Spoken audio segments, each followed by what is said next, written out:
professori. Mikki, terve! Löysitkö uusia tähtiä?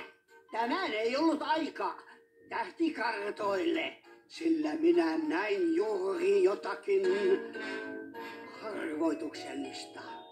Arvoituksellista?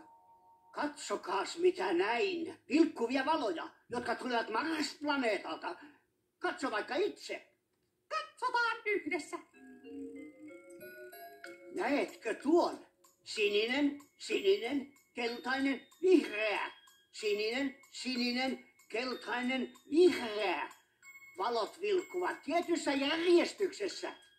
Ja tasaisesti vilkkuva valosarja merkitsee vain yhtä asiaa. Saimme viestin avaruudesta. Katsotaan lähempää. Oho, viestin lähettäjä näyttää aivan minulta. Se on marsilainen, Mikki. Marsilainen? Jukra, minkä ihmeen takia hän vilkuttaa meille erivärisiä valoja? Siinäpä pulma.